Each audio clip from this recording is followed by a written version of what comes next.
Lambatlah. Penat sungguh. Baru nak sampai.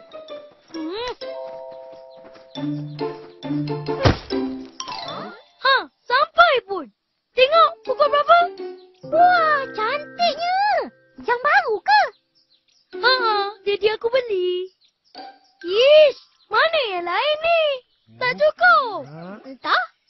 Cepat lesan, ajar Buria. Betul. Tak sabar ni. Pasanglah. Sekejap, Mari kita borak.